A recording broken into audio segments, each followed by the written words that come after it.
बहुत दिनों पहले की बात है। तब पृथ्वी दूसरे प्रकार की थी। उसकी अनेक बातों के संदर्भ में हम लोग कुछ नहीं जानते हैं। अभी हम देखते हैं कि सूर्य आसमान पर है और जल पृथ्वी में, लेकिन पहले ऐसा नहीं था। पहले सूर्य एवं जल इसी पृथ्वी पर आसपास रहते थे। दोनों में खूब मित्रता थी, एकदम लंगोटिया यार जैसी। एक दिन भेंट न होने पर उनका मन छटपटाने लगता था। उनके बीच ऐसा प्रेम भाव देखकर बहुतों को भीषण ईर्ष्या होती थी, लेकिन उनको कुछ बोलने का साहस किसी में न था। सूर्य और जल दोनों परम शक्तिशाली थे। किसी में इतनी शक्ति न थी कि ऐसे सामर्थ्यवानों को कोई छेड़ दे। दोनों आसपास ही रहते थे। सूर्य प्राय प्रतिदिन अपने मित्रों से मिलने उसके घर जाता था। जी खेल कर दोनों खेलते, गप्पे मारते। नाना प्रकार के गप्पे उनके पास थे। फिर अपने सुख दुख की कथा भी तो होती थी। बहुत दिनों तक ऐसा ही चलता रहा। हठात एक दिन सूर्य के मन में एक बात आई कि मैं तो रोज अपने मित्र से भेंट करके उसके घर जाता हूँ, किंतु उसका मित्र तो एक दिन भी उसके घर मिलने नहीं आया। आने की बात भी उसने कभी नहीं की। यह बात मन में आते ही सूर्य तुरंत अपने मित्र के घर पहुंचा। पहुंचते ही उसने सीधे अपने मन की बात कही। अपने मन का दुख प्रकट करते हुए सूर्य ने जल से कहा, मित्र, ये तुम्हारा कैसा व्यवहार है? मैं रोज तुम्हारे घर आता हूँ, लेकिन तुम तो एक भी दिन मेरे घर नहीं आते। क्या यह ठीक है? सूर्य की शिकायत सुनकर जल ने हंसकर कहा, लगता है इतने दिनों के बाद तुम्हारे मन में यह बात आई, इसलिए तुम्हारा मन दुखी है। सूर्य ने कहा, इस कारण दुखी होना क्या गलत है? तुमने क्या यह उचित किया है? जल ने हंसते हंसते कहा, इसमें इतना दुखी होने की क्या बात है? तुम मेरे घर आओ या मैं तुम्हारे घर जाऊं, बात तो एक ही है। भेंट होना ही असल बात है। इस बात से सूर्य संतुष्ट नहीं हुआ। उसने कहा, सो ठीक है, लेकिन तुम एक बार भी मेरे घर नहीं आओगे, ये क्या बात हुई? इसी तरह सूर्य बहुत देर तक हट करता रहा। अंत में हार कर जल ने कहा, मित्र, मेरी बात सुनो। तुम रोज मेरे घर आते हो, क्या मेरी इच्छा तुम्हारे घर जाने की नहीं होती? मेरी भी इच्छा होती है, बहुत होती है, किंतु क्या करूं, मैं खुद अपना शत्रु हो गया हूं। तुम क्रोध न करना मित्र, मेरे अनेक चर अनुचर हैं। कहीं जाना हो तो बिना इन्हें साथ लिए जाना असंभव है, किंतु सबको लेकर यदि तुम्हारे घर जाऊंगा तब तो तुम्हें अपना घर छोड़कर भागना पड़ेगा, क्योंकि सब जल में डूब जाएगा। तुम्हारी ऐसी क्षति हो, क्या मैं ऐसा चाहूंगा? इसलिए मैं चुपचाप रहता हूँ और तुम्हारे आने से तुमको पाकर मैं खुश हो जाता हूँ। तुमसे ढेर सारी बातें करता हूँ और आनंदित हो जाता हूँ। जल की सारी बातें सुनने के बाद भी सूर्य अपनी जिद पर अड़ा रहा। दरअसल उसके मन में यह बात घर कर गई थी कि जल की इच्छा उसके घर में जाने की नहीं है, इसीलिए वह तरह तरह के बहाने कर रहा है। अतः जल को हार मानकर बोलना पड़ा, ठीक है, जब तुम इतना बोल रहे हो तो आऊँगा तुम्हारे घर, लेकिन उससे पहले तुम्हें एक काम करना पड़ेगा। जल उसके घर जाएगा। यह सुनकर सूर्य बहुत खुश हुआ। उसके मन में जल के प्रति जो भी खराब भावनाएं घूम रही थी वो सब की सब दूर हो गई। सूर्य एकदम गदगद होकर बोला, क्या करना है बोलो? जल ने कहा, मैं तुम्हारे घर आऊंगा। तुम एक काम करना, तुम अपने घर के बाहर चारों ओर बहुत ऊंचा आंगन बनवाना और उस आंगन को घेर कर बहुत ऊंचा करके एक मजबूत बांध बना देना। मेरे संगी साथी तो अनगिनत है, बहुत बड़े आकार का आंगन न होने पर वे अटेंगे नहीं। तुम तो जानते ही हो कि छोटी मोटी जगह में हम लोग नहीं रह पाते, फिर ईश्वर की कृपा से तो हमारी शक्ति भी बहुत है। सूर्य ने कहा, यह कौन सा बड़ा काम है? तुम मेरे घर आओगे, तुम्हें थोड़ी सी भी असुविधा नहीं होगी, यह देखना, यह तो मेरा कर्तव्य है। मित्र, तुम्हारी सुख सुविधा के लिए मैं सब कुछ कर सकता हूँ। विशाल आकार का आंगन बनाना तो बहुत सामान्य सी बात है। बहुत ऊंचा और मजबूत बांध भी बनवा दूंगा। तुम चिंता मत करो, मैं खुद आकर तुम्हें ले जाऊंगा। यह कहकर सूर्य आनंदित होकर अपने घर चला गया और यह खुशखबरी अपनी पत्नी चांद को दिया। चांद सूर्य की पत्नी थी। यह बात सुनकर वो बहुत खुश हुई और बोली, तब और देर किस लिए? कल से ही हम काम पर लग जाते हैं। आपके मित्र जल अपने संगी साथियों के साथ हमारे घर आएंगे। उन लोगों को यहाँ किसी प्रकार की असुविधा नहीं होनी चाहिए। उसके बाद सूर्य और चांद मिलकर कुछ दिनों तक आंगन एवं बांध तैयार करवाने के कार्य में जुट गए। अन्य कार्यों की ओर ताकने का भी उन्हें समय नहीं मिल पा रहा था। खाने पीने तक की भी सूध नहीं थी। मित्र उसके घर आएगा, इस खुशी में वो इतने व्यस्त थे और बहुत दिनों तक अथक परिश्रम के बाद उन्होंने एक बहुत बड़ा आंगन तैयार किया और बहुत ही ऊंचा खूबसूरत बांध भी बना दिया।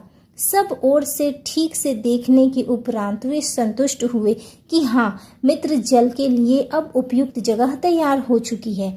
इसके बाद उनका जो परिश्रम था वो सार्थक हुआ। ऐसी व्यवस्था देखकर मित्र भी बहुत खुश होगा। दूसरे दिन उत्साहपूर्वक सूर्य जल के घर पहुंचा।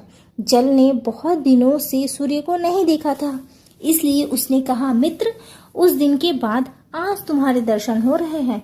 मैं सोच रहा था कि कहीं आप अपनी पत्नी के साथ घूमने तो नहीं चले गए। सूर्य बोला, जाऊंगा और कहाँ, घर में ही था, पर इधर आने की फुर्सत नहीं मिल रही थी। जल ने आश्चर्य से पूछा, क्या कह रहे हो, हठात इतना काम क्या आ गया?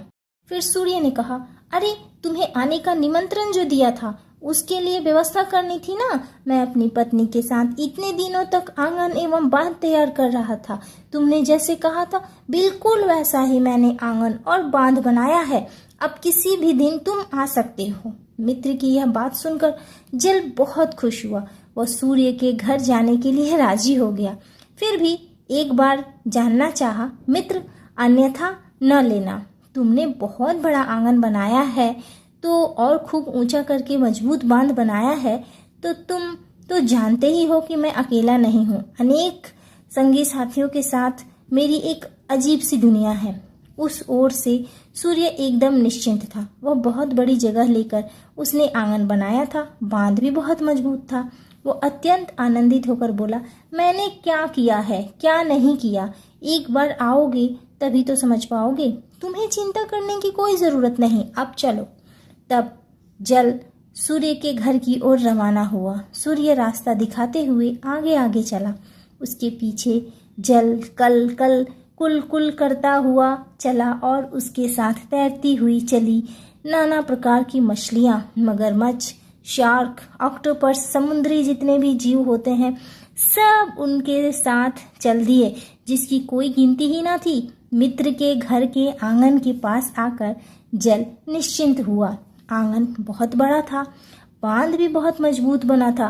कल कल की ध्वनि के साथ जल उछाल मारकर आंगन में प्रवेश कर गया। जल में छोटे बड़े आकार के अनेक तरह के जलचर प्राणी थे। देखते ही देखते जल ठेहुने के ऊपर तक पहुंच गया। जल में थोड़ी लहरें भी उठने लगी। जल ने कहा, मित्र, तुम्हारा बांध मजबूत है तो मैं अंदर आऊं या यहीं से लौट जाऊं? सूर्य ने जोर देकर कहा, चिंता की बात नहीं है, तुम संकोच क्यों कर रहे हो? बांध एकदम निरापद है। आंगन में लहरों के साथ और जल घुसा, साथ में जलचर भी। जल अंदर प्रवेश करता रहा। देखते ही देखते उसका स्तर एक आदमी की ऊंचाई के बराबर हो गया। लहरें भी ऊंची उठने लगी। मछलियों की चंचलता, उछल कूद और बढ़ गई। जल बांध के सिर तक पहुंच गया। जल ने चिंतित होकर कहा, मित्र, मेरे और भी दोस्त बाकी हैं। तुम क्या चाहते हो कि सब तुम्हारे घर में प्रवेश करें? सूर्य ने कहा, बिल्कुल, क्यों नहीं प्रवेश करेंगे। उसके बाद जल का वेग प्रबल हो गया। साए साए कर जल प्रवेश करने लगा। उसके साथ अनेक जाने अनजाने जलचर भी प्रवेश करने लगे।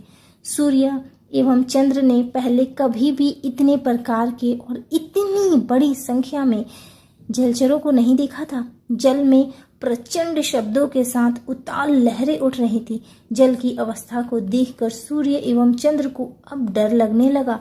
उनके मुख की हंसी गायब हो गई। दोनों बांध के ऊपर बैठ गए। नीचे खड़े रहने का उनमें साहस नहीं हुआ। जल का स्तर क्रमशः बढ़ता ही जा रहा था, कहीं बांध ना टूट जाए। परिस्थिति को जल ने भी समझा। उसने सोचा कि अब और आना ठीक नहीं होगा, कहीं मेरा मित्र विपत्ति में ना पड़ जाए। जल ने कहा, मित्र, तुम्हारे घर आने की बात थी, मैं आया। अब तुम्हारा क्षोभ मिट गया होगा। अब मुझे जाने दो, मेरे और भी लोगों का आना बाकी है, पर रहने दो। मुझे लगता है कि मेरा अब यहाँ से लौट जाना ही उचित होगा। सूर्य बोला, मित्र, यह क्या कह रहे हो? तुम्हारे लोग बाहर क्यों रहेंगे? ऐसा कभी होता है? तुम्हारा अभी जाना नहीं चलेगा, परिस्थिति अच्छी नहीं है। यह समझकर भी जल कुछ बोला नहीं कि मित्र के मन में कष्ट होगा। जल सामने से प्रवेश करता जा रहा था। उसके साथ अनेक जलचर भी प्रवेश कर रहे थे। देखते ही देखते जल बांध के सिर के ऊपर पहुंच गया।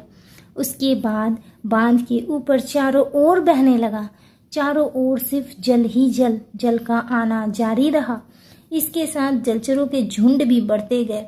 जल बढ़ता गया। अब चारों तरफ सिर्फ जल ही जल था। जल छोड़ अन्य कुछ नजर ही नहीं आ रहा था। अब चांद और सूर्य की मुश्किलें बढ़ गईं। कहीं खड़े होने की भी जगह नहीं। यह क्या हो गया? दोनों का मुंह एकदम छोटा हो गया। अंत में निरुपाय होकर चांद और सूर्य आसमान में चले गए और दोनों वहीं रह गए। इधर जल चारों ओर फैल गया। जमीन नाम की कोई चीज ही नहीं बची। चांद और सूर्य जो आसमान में गए, उसके बाद फिर वो कभी धरती पर नहीं उतरे। लेकिन वो धरती को भी भूल नहीं सके। आखिर युगों युगों पुराना निवास स्थान था उनका। पृथ्वी के प्रति अपनी आसक्ति के कारण ही उनके मन भरकर देखने के लिए अभी भी चांद और सूर्य प्रतिदिन प्रति रात पृथ्वी के आसमान में चारों ओर चक्कर लगाते हैं। तो दोस्तों, आशा करती हूँ कि आज की कहानी आप लोगों को बहुत पसंद आई होगी। और अगर वीडियो पसंद आया तो जल्दी से इसे लाइक कर लीजिए और चैनल पर नए हैं तो चैनल को सब्सक्राइब कर लीजिए।